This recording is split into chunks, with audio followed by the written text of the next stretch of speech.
जनता के लिए जनता की आवाज जनता समाचार में आपका स्वागत है। आइए देखते हैं आज की प्रमुख खबरें। मोदी सरकार के दूसरे कार्यकाल का बजट केंद्रीय वित्त मंत्री निर्मला सीतारमण ने आज पेश किया। महामारी के बाद देश की अर्थव्यवस्था की जो रुकी रफ्तार थी उसको फिर से बढ़ाने के लिए बजट पर हर किसी की नजर थी। वित्त मंत्री निर्मला सीतारमण ने अपने बजट भाषण में आत्मनिर्भर स्वस्थ भारत योजना का ऐलान किया। सरकार की ओर से 64,180 करोड़ रुपए इसके लिए दिए गए और स्वास्थ्य के बजट को बढ़ाया गया। सरकार की ओर से WHO के स्थानीय मिशन को भारत में लॉन्च किया जाएगा। वित्त मंत्री निर्मला सीतारमण ने स्वच्छ भारत मिशन को आगे बढ़ाने का ऐलान किया, जिसके चलते शहरों में अमृत योजना को बढ़ाया जाएगा। इसके लिए 2,87,000 करोड़ रुपए जारी किए गए। इसी के साथ महामारी की वैक्सीन के लिए 35,000 करोड़ रुपए का ऐलान किया गया। वित्त मंत्री ने बताया कि स्वास्थ्य क्षेत्र के बजट को 137% बढ़ाया गया है। बिहार कैबिनेट विस्तार की तारीख का कभी भी हो सकता है ऐलान। मंत्रियों का नाम फाइनल करने दिल्ली रवाना हुए बीजेपी के शीर्ष नेता। बिहार में साझा सरकार के गठन के बाद नीतीश सरकार का विस्तार प्रस्तावित।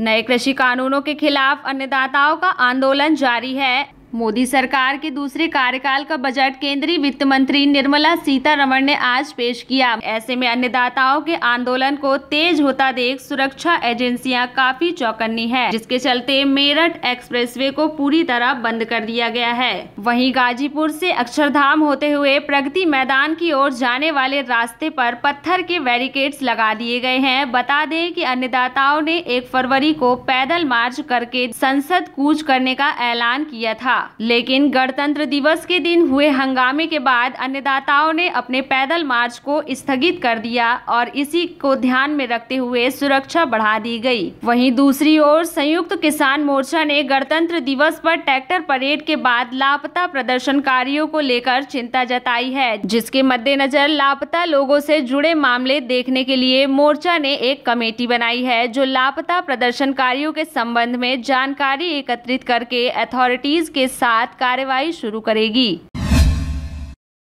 बजट पर अपनी प्रतिक्रिया देते हुए कांग्रेस के सांसद कपिल सिब्बल बोले, बजट में देश के किसान और जवान के लिए कुछ भी नहीं। बजट में डिफेंस के बजट को बढ़ाया गया है और किसानों के लिए कोई भी राहत नहीं आई है। किसानों के साथ धोखा सिर्फ आज से नहीं बल्कि पिछले 60 साल से हो रहा है। यह कहते हुए उन्होंने अपनी खुद की पार्टी पर भी तंज कसा है, लेकिन एक कड़वी सच्चाई का बयान भी किया है। श्री सिब्बल ने कहा है कि किसानों के साथ न्याय हो रहा होता तो आज देश का किसान सड़कों पर धरने पर क्यों बैठा होता। जो 2 खास मुद्दे देश के सामने हैं वो है कि डिफेंस और एग्रीकल्चर, कृषि और हमारी सीमाओं पे सुरक्षा करना।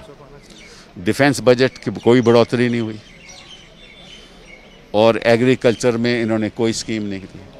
हालांकि आंकड़े दिए हैं और आंकड़ों के आधार पे ये कहते हैं कि किसान खुश है, लेकिन किसान तो आंदोलन पे बैठा हुआ है।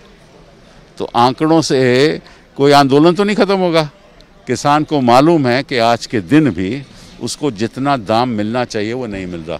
आज की बात नहीं है, पिछले 60 साल से नहीं मिल रहा। जो आज रोष है किसान को, वो इस बात का रोष है कि हमारी जो कंट्रीब्यूशन GDP की है वो केवल 16% है और हम 40% देश के लोगों की मदद करते हैं। ठीक है ना। तो ये आंकड़ा अपने आप में बताता है कि जो कृषि के उद्योग है, जो कृषि के लोग हैं, जो किसान, आम किसान है, उनको कुछ नहीं मिला। ये एक बड़ा भारी मौका था, तो ना उन्होंने कृषि की बात की, ना किसान की बात की और ना डिफेंस की बात की। बजट में पेट्रोलियम पदार्थों की कीमत में राहत नहीं मिलने पर यूथ कांग्रेस ने किया प्रदर्शन। बैंकों में अर्धनग्न होकर दी लोन की अर्जी।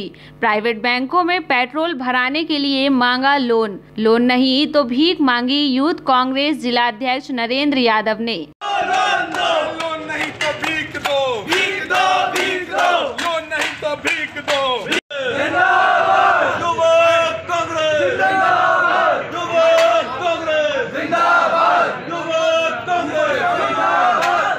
ऊपर आया भैया। बेरोजगारों को लोन दो, बेरोजगारों को लोन दो, लोन नहीं तो भीख दो, लोन नहीं तो भीख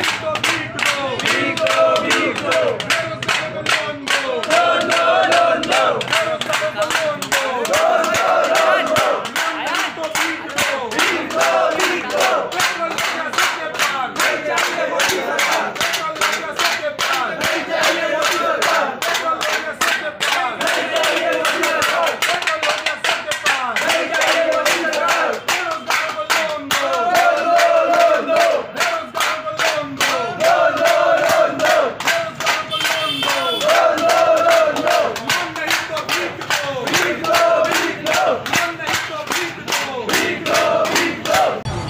दे सकते तो हम बेरोजगार युवाओं को भीख दे दीजिए, ये हम आपसे आवेदन देते हैं।